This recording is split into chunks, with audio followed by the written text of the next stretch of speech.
Welcome students to my YouTube channel physics इनको। कैसे हैं आप सब अच्छे होंगे, बढ़िया होंगे।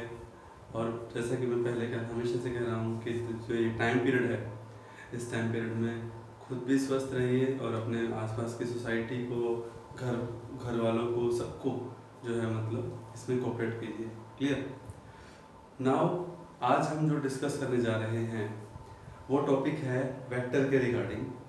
जैसा कि लास्ट लेक्चर में हम लोगों ने वेक्टर के जो डिफरेंट टाइप्स थे उनके बारे में हम लोगों ने स्टडी किया था, तो आज हम स्टडी करेंगे वेक्टर्स के कुछ और ऑपरेशंस के बारे में। लास्ट ऑपरेशन जो हमने किया था वो किया था मल्टीप्लिकेशन के regarding.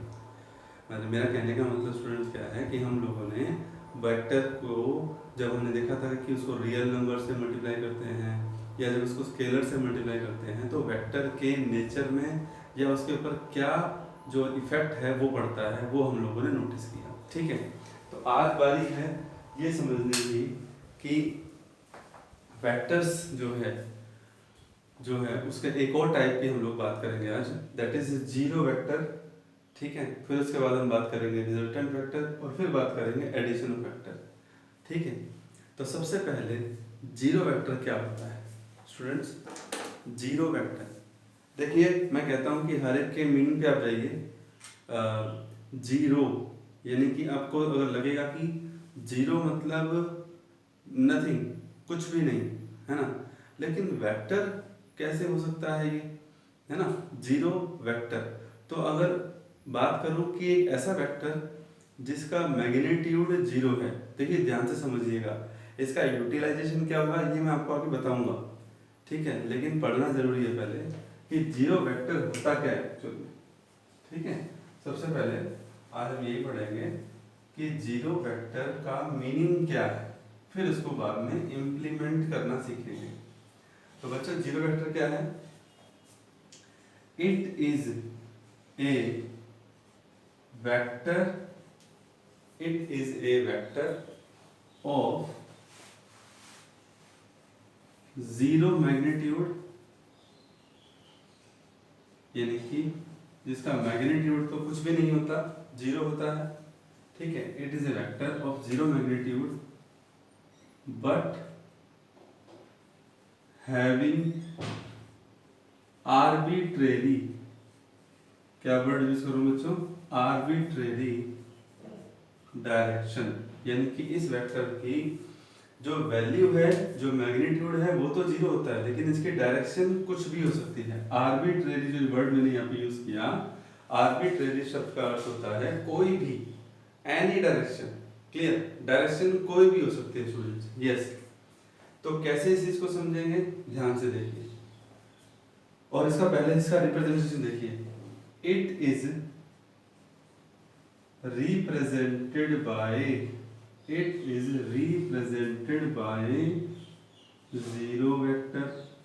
Clear, it is represented by zero vector. Clear, or it is also called, it is also called null vector। Zero vector को नल वेक्टर भी कहते हैं। क्या कहते हैं स्टूडेंट्स? नल वेक्टर भी कहते हैं। ठीक है, क्या इसका मीनिंग है? चलिए आइए समझते हैं। मेरी बात सुनिए ध्यान से। सपोज कि हम अपनी जगह पर, एक जगह पर खड़े हो जाते हैं, प्लीज ध्यान से सुनिएगा। हमारी कहीं पर भी मूवमेंट नहीं हो रही, यानी कि सपोज ना तो मैं राइट में जा रहा हूँ, ना मैं लेफ्ट में जा रहा हूँ। क्लियर, ना मैं आगे जा रहा हूँ और ना मैं पीछे जा रहा हूँ, कहीं भी किसी भी डायरेक्शन में मेरी मूवमेंट नहीं है। तो इट मीन्स मैं ये कह सकता हूँ कि डिस्प्लेसमेंट जीरो है, क्योंकि कोई मूवमेंट ही नहीं है तो जीरो है। लेकिन अब इस जीरो डिस्प्लेसमेंट के केस में क्या मैं अपने फेस को, जरूरी है कि सीधा ही रखूं? मैं ऐसे भी कर सकता हूँ, ऐसे भी कर सकता हूँ, ऐसे भी कर सकता हूँ, ऐसे भी कर सकता हूँ। मूवमेंट कुछ नहीं है, प्लीज ध्यान से सुने। मूवमेंट कुछ भी नहीं है, लेकिन डायरेक्शन, जो फेस की डायरेक्शन है, क्या वो कोई भी हो सकती है, उसके ऊपर तो कोई कंट्रोल नहीं है। समझ रहे हैं आप मेरी बात को, है ना। अब जैसे नॉर्थ साउथ ईस्ट वेस्ट जो डायरेक्शन बताने का जो कंपास होती है आपका, ये अब कंपास का क्या काम है? डायरेक्शन बताना। उसकी निडल एक ही जगह पे खड़े खड़े जो है, एक ही जगह पर जो लोकेटेड होती है, पाइवेटेड होती है, और वो रोटेट करती रहती है, तो इट मीन्स उस निडल के बारे में आप क्या कहेंगे? उस निडल के डिस्प्लेसमेंट के बारे में आप क्या कहेंगे? कि डिस्प्लेसमेंट तो जीरो है, वैल्यू मैग्नीट्यूड जीरो है, बट क्या डायरेक्शन जीरो है? डायरेक्शन कुछ भी नहीं है। यस, डायरेक्शन कुछ भी नहीं है, मतलब डायरेक्शन है, और डायरेक्शन इनफाइनाइट है, कुछ भी हो सकती है डायरेक्शन। बात समझ में आ गई? सराउंडिंग में डायरेक्शन कुछ भी हो सकती है। क्लियर? तो इट मीन्स आर्बिट्रेरी। तो जीरो वेक्टर का मीनिंग क्या होगा, समझ में आ गया आप लोगों को? कि जिसमें मैग्नीट्यूड जीरो हो और डायरेक्शन कोई भी हो, आर्बिट्रेरी डायरेक्शन, तो इसे जीरो वेक्टर कहते हैं। इसकी प्रेजेंटेशन आपको बता दी मैंने, जीरो देन ऊपर वेक्टर का साइन, और इसे नल वेक्टर भी कहते हैं। ठीक है स्टूडेंट्स, अब बारी है जीरो वेक्टर की प्रॉपर्टीज को पढ़ने की। चलिए शुरुआत करते हैं। Properties of zero vector. Properties of zero vector. ठीक है, ध्यान से सुनिएगा। जीरो वेक्टर की प्रॉपर्टीज क्या होती है? ठीक है स्टूडेंट्स, जीरो वेक्टर की प्रॉपर्टीज क्या होती है? पहली प्रॉपर्टीज देखिए, फर्स्ट, ए वेक्टर इज, मतलब जो जो रिजल्ट हमें मिल रहा है हम उसे प्रॉपर्टीज का नाम दे देंगे कि क्या ए डिफरेंट हमें मिलने वाला है। A vector is added to its negative vector, यानी कि कोई भी वेक्टर अपने नेगेटिव वेक्टर में अगर ऐड हो जाए, अगर उसको ऐड करें, a vector is added to its negative vector, then result is zero vector. तो रिजल्ट क्या मिलेगा बताइए? रिजल्ट क्या मिलेगा? रिजल्ट मिलेगा जीरो वेक्टर। कैसे? ध्यान से देखिए। देखिए बच्चों, ये वेक्टर है ए, ठीक है, जैसा कि स्टेटमेंट में कहा गया। अब हमने क्या किया, वेक्टर में ऐड कर दिया उसका नेगेटिव पार्ट, ए प्लस माइनस ए कर दिया। अब आपको पता है प्लस माइनस माइनस होगा, but vector A minus vector A, that will be zero vector, that will be zero vector. देखिए मैं आपको आगे सिखाऊंगा कि सिंपली आपको लगेगा कि सर ये तो प्लस माइनस माइनस, ये तो सिंपल अलजेब्रा फॉलो कर रहे हैं हम लोग। बिल्कुल सही बात है, आपका सोचना शुरू में सही है अभी कि यहाँ पे दोनों एक जैसे हैं, प्लस माइनस है, then A minus A will be zero, है ना?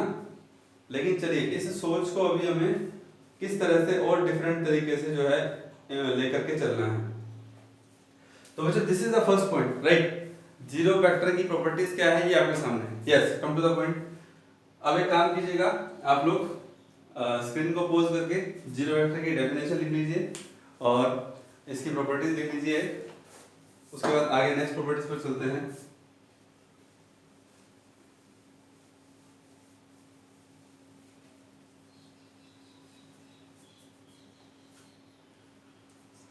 सेकंड प्रॉपर्टी यहां देखिए।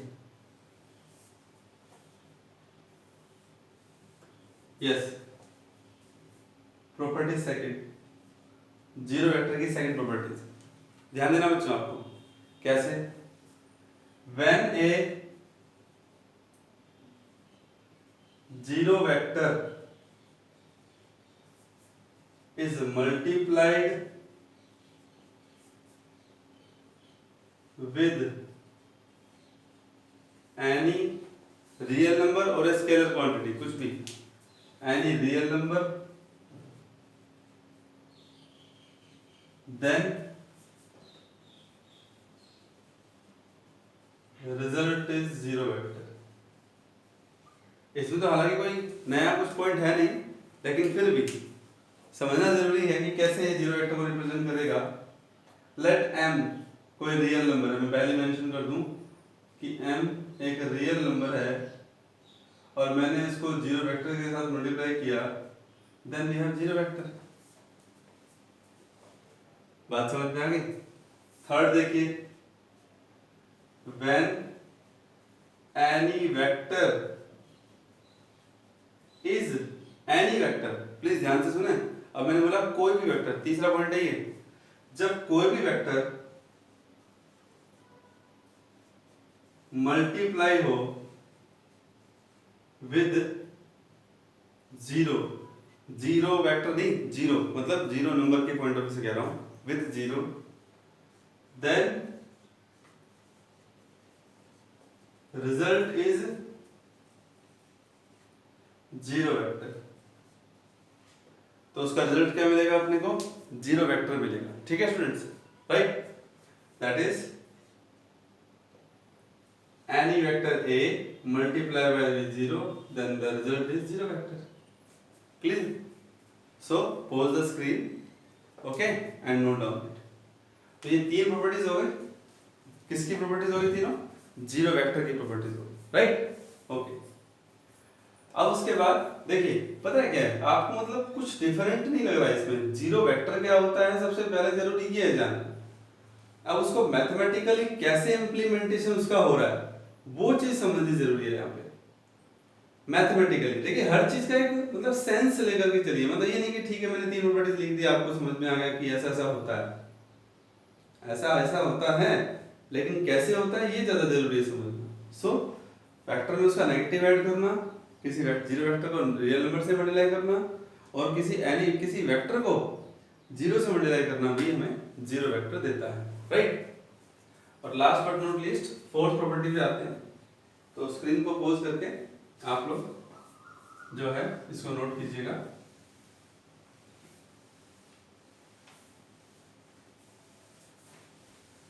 Yes, now property number 4, for any two real number,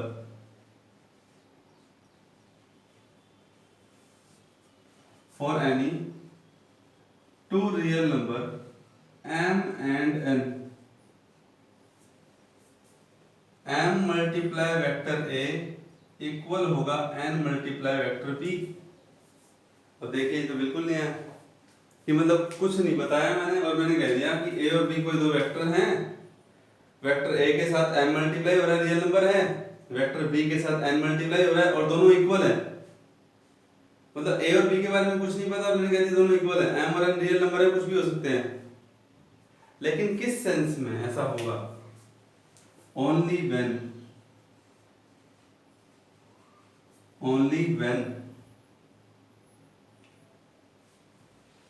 vector a and vector b are zero vectors. अब मेंशन कर दिया,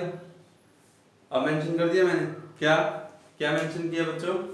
मैंने ये मेंशन कर दिया कि वेक्टर a और b कैसे वेक्टर्स हैं? जीरो।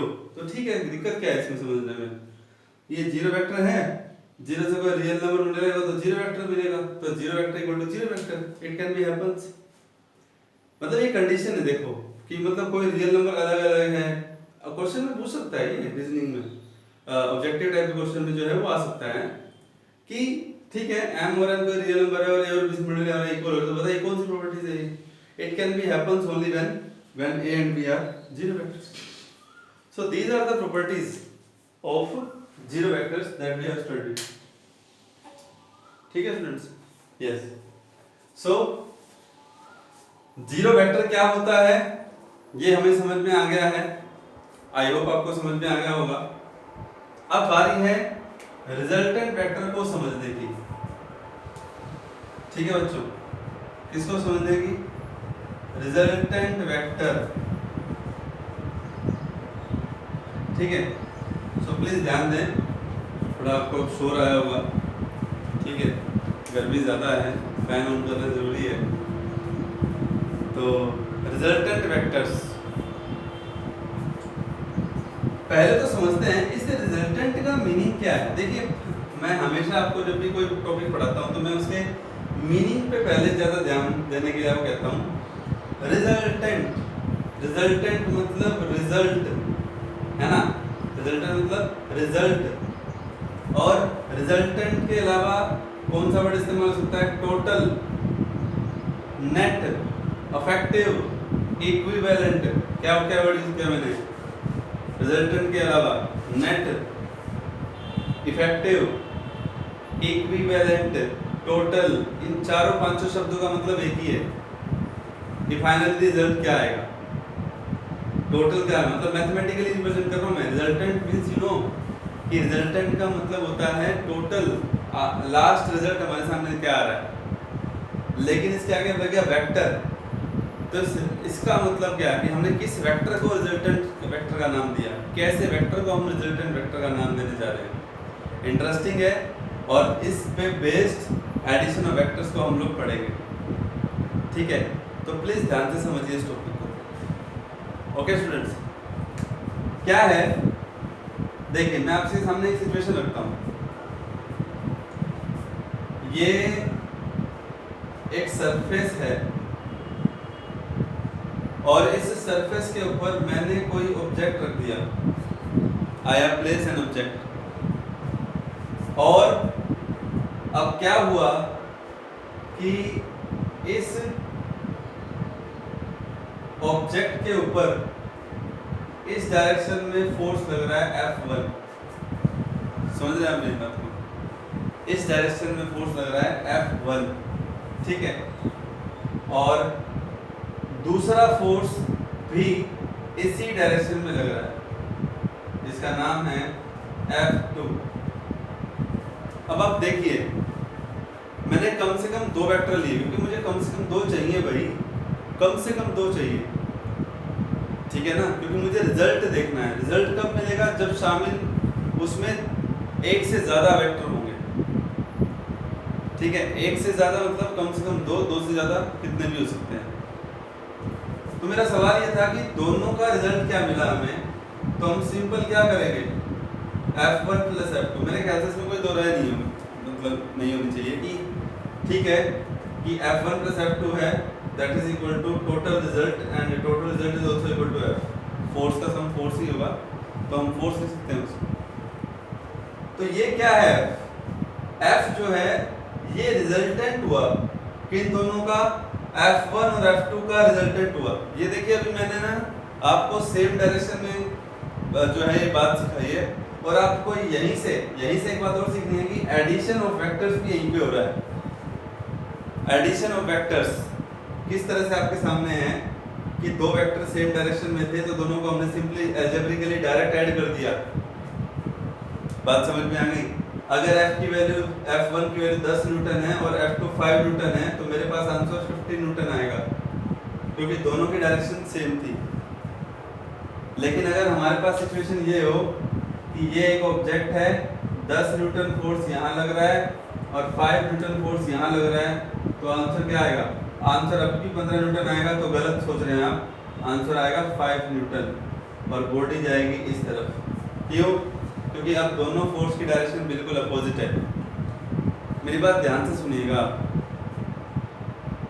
मैंने आपको जब एक टॉपिक बताया था ना, व्हाई वी नीड वेक्टर्स, तो आपके सामने है कि वेक्टर की जरूरत क्यों पड़ती है, क्योंकि डायरेक्शन मैटर करता है। वहाँ पे आपने 10 इधर लगाया, 5 इधर लगाया, और आपसे किसी ने पूछ लिया कि what is the total force acting on the object. अगर आपका आंसर 15 न्यूटन है इस केस में, then it means you are wrong, because direction matters.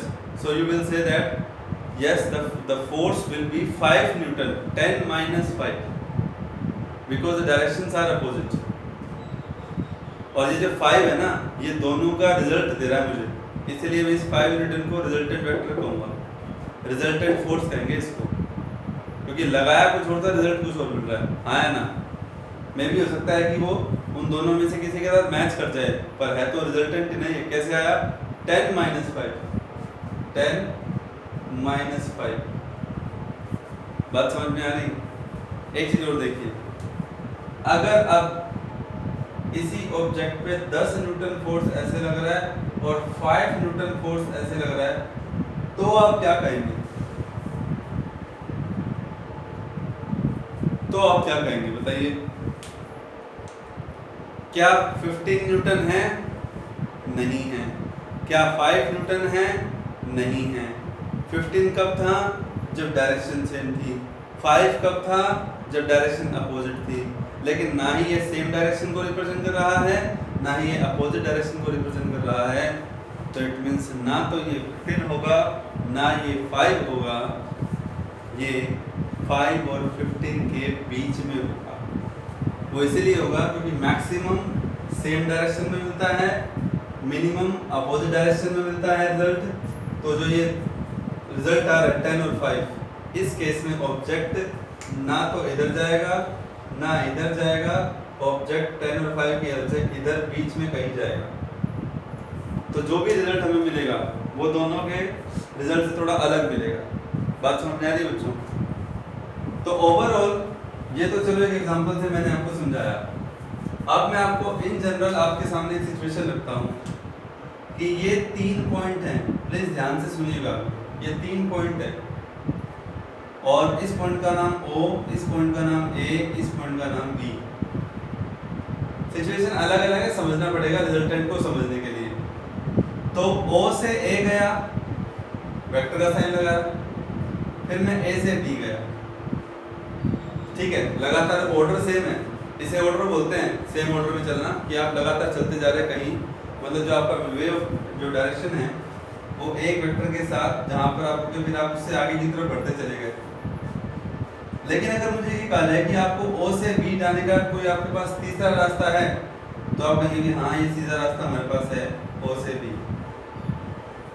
अब यहाँ समझने की बात क्या है, देखिए इनिशियल पॉइंट O था और पहुंचना B पर है। देखिए सिंपल लैंग्वेज में समझते हैं। तो अब O से A से B, ये रास्ता भी हमें B पर लेके जा रहा है, लेकिन O से B जो डायरेक्ट है वो भी हमें B पे लेके जा रहा है ना। तो अगर हम अपने टारगेट पॉइंट को देखें तो हमें रिजल्ट दोनों रास्तों से सेम मिल रहा है, दोनों रास्तों से सेम मिल रहा है, लेकिन शॉर्टकट आपको पता है वो है O से B।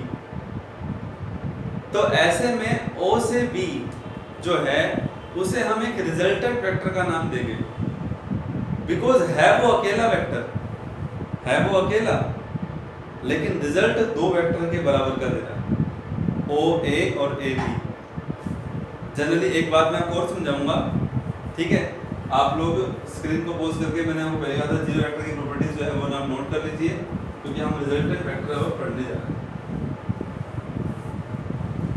देखिए अब मैं आपके सामने रिजल्टेंट वेक्टर की डेफिनेशन और डायग्राम से उस चीज को रिप्रेजेंट करने जा रहा हूं कि कैसे हम लोग रिजल्टेंट वेक्टर को समझें। क्लियर? यस। देखिए स्टूडेंट्स, बात है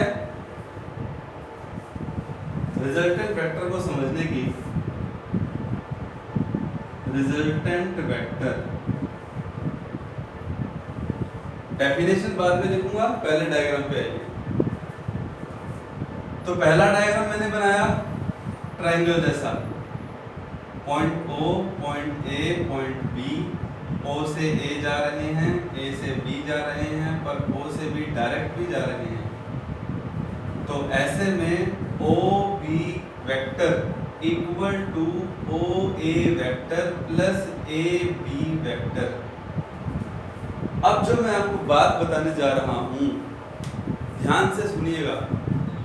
अगर आप सिंपल मैथ के हिसाब से चलें तो आपको ये इक्वेशन जो मैंने लिखी है, अगर इनके ऊपर वेक्टर का साइन ना हो, और क्या मैं तीनों को ऐसे लिख सकता हूं?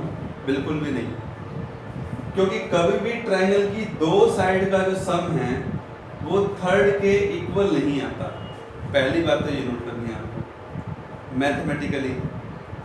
लेकिन ये है, अब है फिजिक्स का जो मतलब कंसेप्ट। यहाँ हम लोग इस ट्रायंगल को एक साइड की तरह नहीं लेके चले, दो साइड का सम थर्ड के इक्वल नहीं दिखा रहे, नहीं।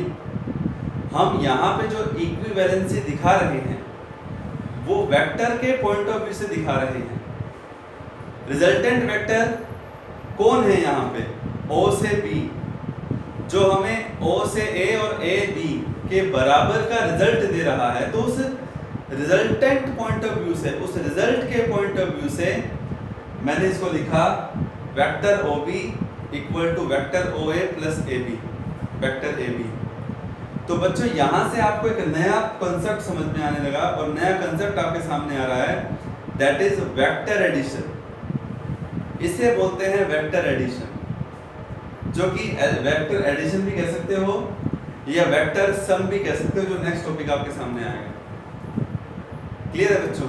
तो वेक्टर का सम और अलजेब्रिक सम दोनों किसी एक कंडीशन में एक जैसे हो सकते हैं, लेकिन vector addition always equivalent to algebraic sum, vector sum is always equivalent to algebraic sum, ऐसा बिल्कुल नहीं होगा। सोच के देखिए आप, क्या ये पॉसिबल है ऐसा लिखना? अगर मुझे मैथमेटिकली कहा जाए तो दो साइड का सम थर्ड के इक्वल होता है क्या? अरे बिल्कुल भी नहीं भाई। थ्योरम थी 10th क्लास में आप लोगों ने पढ़ा है कि ट्रायंगल की किसी भी दो साइड का सम थर्ड से ग्रेटर होगा तभी ट्रायंगल फॉर्मेशन होगा, है कि नहीं? दो साइड का सम थर्ड से ग्रेटर होता है ना, तभी तो ट्रायंगल फॉर्मेशन होता है। फिर yes, come to the point. अब एक डायग्राम और देखिए आप, पॉइंट O, पॉइंट A, अब मैं 3 पॉइंट पे ना 4 पॉइंट ले रहा हूँ, पॉइंट B और पॉइंट C। ठीक है, ध्यान से देखिए कि हमें इसे लिखना कैसे है। O से A, फिर मैं गया A से B, फिर मैं गया B से C। ठीक है, B से C। क्लियर? तो मेरे पास डायरेक्ट रास्ता है ना, कहां से कहां जाने का? O से C जाने का। तो अब आप इस सेंस में क्या कहेंगे? अगर आप इन तीनों साइड का सम इसके बराबर दिखाएंगे तो मेरे ख्याल से ये एक मूर्खता है, ऐसा हो ही नहीं सकता। लेकिन वेक्टर के अकॉर्डिंग हो सकता है ना। हमें वेक्टर के पॉइंट ऑफ व्यू से रिजल्ट देखना है कि इनिशियल पॉइंट वो था, फाइनल पॉइंट C है, एक रास्ता ये है और एक ये डायरेक्ट है कि नहीं? तो मतलब तो जो ये अकेला वेक्टर है OC, ये किसके इक्वल है भाई? This is equal to OA plus AB vector plus BC vector. So please try to understand, this is new concept, new term for you कि what do we mean by vector addition, vector sum, and how it is different from algebraic sum, because we have to focus only our result, only our target, where from we come and where have to go। बात समझ में आ गई? कहाँ से आए और कहाँ जाना है, किस पॉइंट से आए किस पॉइंट पे जाना है, तभी हम ऐसा ले सकते हैं। क्लियर? अब किसी ने कहा कि सर नहीं ठीक है, O से C था, अगर रास्ता ये होता तो क्या कि O से A से B, B से C, C से D और D से वापस O, फिर क्या करते? फिर क्या करते बताइए? जहां से शुरू वहीं पे खत्म, तो ठीक है, रिजल्टेंट 0। रिजल्टेंट क्या होगा? 0 वेक्टर होगा। ठीक है ना स्टूडेंट्स? रिजल्टेंट क्या होगा? 0 वेक्टर होगा, क्योंकि आपने जहां से शुरुआत किया वहीं आ गए। तो मेरा कहने का मतलब इन तीनों डायग्राम से क्या है, आइए देखते हैं कि रिजल्टेंट वेक्टर क्या है। It is a single vector, it is a single vector which gives the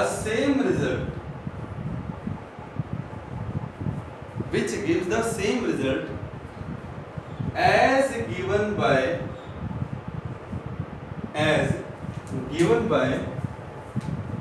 the number of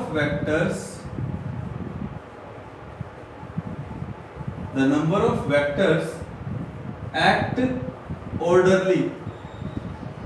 कौन? जो वो नंबर ऑफ वेक्टर्स है वो ऑर्डरली काम कर रहे हैं, ठीक है ना? तो ये रिजल्टेंट वेक्टर एक ऐसा सिंगल वेक्टर होता है जो वही रिजल्ट देता है जो नंबर ऑफ वेक्टर के द्वारा दिया जा रहा है, एक्ट ऑर्डरली, बट इट मतलब resultant vector act in opposite order. बिल्कुल सही बात है, अपोजिट ऑर्डर ही तो है। देखिएगा भाई ए से ओ से ए गए, ए से बी गए, अगर ओ पे वापस आना तो बी से ओ, तो सेम ऑर्डर तो ये बनता है ना, बनता है ना, O A B, B C O, this is the order ना। बट आप देखिए ना ओ से सी क्या है, क्या ओ से सी इसी ऑर्डर को फॉलो कर रहा है? नहीं, अपोजिट ऑर्डर में है वो। किस ऑर्डर में है? अपोजिट ऑर्डर में है। तो मेरा कहने का मतलब यही है बच्चों यहाँ पे कि रिजल्टेंट वेक्टर जो है that is a single vector जो सभी कॉम्बिनेशन वेक्टर्स के बराबर का रिजल्ट हमें देता है, लेकिन अपोजिट ऑर्डर में काम करता है। तो आपको ये डायग्राम बना करके लिखना है यहाँ पे इसी डायग्राम में कि ओ बी वेक्टर जो है वो कैसा वेक्टर है? रिजल्टेंट वेक्टर है। ठीक है, बात समझ में आ गई? और आप इसमें एक ही डायग्राम बना लेना, O B vector equal to O A plus A B. और वैसे मैं आपको बताता हूँ रिजल्टेंट वेक्टर का जो स्टैंडर्ड सिंबल जो हम लिखेंगे that will be R for resultant. थोड़ा पहचान सी हो जाती है उसमें ना, लेकिन ये स्टैंडर्ड इसके लिए ही है। अब आगे फोर्स आएगा तो फोर्स के टर्म्स में आप आर ना लिखोगे, फोर्स के रिजल्टेंट को आप फोर्स से तो दिखाओगे, वेलोसिटी के रिजल्टेंट को आप वेलोसिटी से तो दिखाओगे, है ना। ये तो एक स्टैंडर्ड सिंबल मैंने आपको बताया है। Clear students? अब अगला टॉपिक है एडिशन ऑफ वेक्टर्स। तो एडिशन ऑफ वेक्टर तो हो ही गया हमारे सामने, ठीक है। एडिशन ऑफ वेक्टर्स यही तो है, ठीक है। लेकिन एडिशन ऑफ वेक्टर्स में एक बात ध्यान से समझनी है, जिसमें शायद मैं आपको दो केस, सिंपल केस बताऊंगा बस फर्स्ट, बाकी हम अगले लेक्चर में डिस्कस करेंगे। फर्स्ट क्या है? When two vectors act in same direction. No doubt कि ये बात मैं आपको शुरू से बता चुका हूँ, अभी फोर्स वाले एग्जांपल से, कि जब दो वेक्टर सेम डायरेक्शन में काम करते हैं तो क्या होगा? Act in same direction. लेकिन उसको रिप्रेजेंट करना आना चाहिए। प्लीज ध्यान से देखें, ये एक वेक्टर है P, ठीक है, बात समझ में आ गई? ये वेक्टर है Q। आपके सामने है कि दोनों की डायरेक्शन सेम है और हमें कहा गया इन दोनों को आपको ऐड करना है। डायरेक्शन सेम है, ऐड करना है, तो ऐड करने का तरीका देखिए। हमें कहा गया कि P प्लस Q दिखाना है हमें, P plus Q same direction में है। सपोज अगर इसकी वैल्यू मैं लिखूं कि 10 न्यूटन है, इसकी वैल्यू 7 न्यूटन है, तो दोनों सेम डायरेक्शन में है, तो हमें पता है कि 10 प्लस 7 17 आएगा। सेम डायरेक्शन में कोई कंफ्यूजन नहीं होनी चाहिए। लेकिन डायग्राम से कैसे दिखाएंगे? जो ये P वेक्टर है, देखिएगा P वेक्टर का जो ये हेड है, Q वेक्टर का जो टेल पार्ट है वो P वेक्टर के हेड पार्ट के साथ अटैच करेंगे। कहने को ये Q है, ये P है, लेकिन अब दोनों मिल करके एक नया वेक्टर हमें दे रहे हैं जिसका रिजल्टेंट है P प्लस Q, और इस रिजल्टेंट वेक्टर को हम क्या नाम देंगे? R। ठीक है, आई होप आपको समझ में आया होगा कि मैंने क्या किया। हमें ऐड करने के लिए कहा गया, ऐड करने का तरीका क्या होता है? दो वेक्टर को, हेड इसका टेल, P प्लस Q कहा तो पहले P लिखा, P के हेड से Q का टेल मैच किया, दोनों एक स्ट्रेट लाइन की तरह रिजल्ट दे रहे हैं, तो फिर इसको एक अलग से एक वेक्टर के इक्वल रख दिया, that is P plus Q which is equal to R। ठीक है बच्चों, आई होप आपको समझ में आया होगा। P प्लस Q जब दोनों सेम डायरेक्शन में काम करें। क्लियर? ओके, तो सबसे पहले वही वाली बात की, आप स्क्रीन को पॉज करके रिजल्टेंट वेक्टर की डेफिनेशन और ये जो डायग्राम है रिजल्टेंट वेक्टर के लिए मैंने दिया, ये भी समझाऊंगा मैं आपको।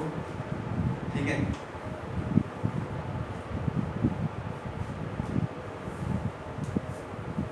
यस।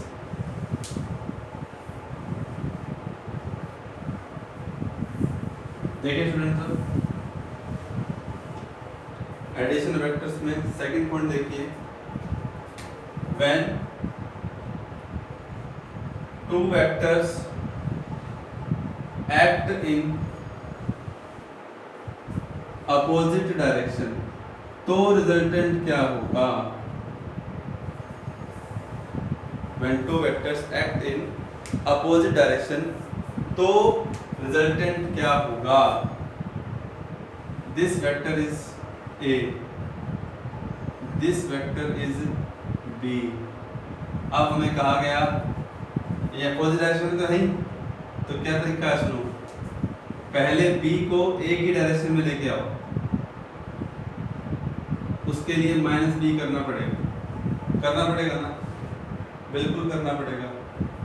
अब हमें कहा गया a प्लस माइनस बी लिखो, अल्टीमेटली वैसे माइनस तो होगा ही, सब्ट्रैक्शन वेक्टर ही है। तो तरीका क्या बताया था मैंने आपको कि जो a का जो हेड है उसके हेड पर हम b का टेल रखेंगे माइनस बी। अब आपको लगेगा कि ये पूरा एक नया वेक्टर आएगा, बिल्कुल गलत। आप ये देखिए माइनस है, ये प्लस है, तो इसका मतलब ये माइनस इस a के पार्ट को शॉर्ट कर देगा और रिजल्ट इतना छोटा रह जाएगा बस, क्योंकि इतना पार्ट यहाँ से सब्ट्रैक्ट हो जाएगा तो रिजल्ट सिर्फ ये रहेगा। तो this is vector r which is equal to a vector plus minus b vector, और you can say a minus b. तो कहने को एक बात और भी हम कह सकते हैं कि सब्ट्रैक्शन एक तरीके का एडिशन ही होता है। सब्ट्रैक्शन और वेक्टर का मतलब एक तरह का एडिशन ही होता है, बस उसको पढ़ने का तरीका क्या है कि vector a and addition of negative vector with b, ठीक है। मतलब एक वेक्टर का नेगेटिव वेक्टर का जो के साथ जो एडिशन होता है एक्चुअल में वो हमें सब्ट्रैक्शन ही देता है, तो यहाँ पे दोनों माइनस हो जाएंगे। सो दिस इज हाउ कि कैसे वेक्टर एडिशन जो होता है सेम डायरेक्शन में और अपोजिट डायरेक्शन में किस तरह से उसको कंसीडर करते हैं। सो बच्चों नेक्स्ट टाइम हम वेक्टर एडिशन की कुछ और कॉन्सेप्ट्स के साथ आएंगे, ठीक है। और आई होप आपको जो बेसिक मैंने आज रिजल्टेंट वेक्टर, जीरो वेक्टर और वेक्टर एडिशन के बारे में सिखाया, तो आपको ये कुछ पता लगा होगा कि कैसे वेक्टर सम या वेक्टर एडिशन का है एल्जेब्रिक सम को कहीं कहीं फॉलो करता भी है, जैसा कि इन दोनों एग्जांपल में कर रहा है। सेम डायरेक्शन में सिंपली ऐड हो गए, अपोजिट में माइनस हो गए, ठीक है। वेक्टर ये डायरेक्शन को फॉलो कर रहा है इसलिए हमें माइनस आया, प्लीज ध्यान से सुनें, सिंपली माइनस हो रहा है आपकी। तो कैसे अब हम आगे बढ़ेंगे इसको हम नेक्स्ट लेक्चर में देखेंगे। होप कि आपको समझ में आया होगा। Good luck and thank you very much.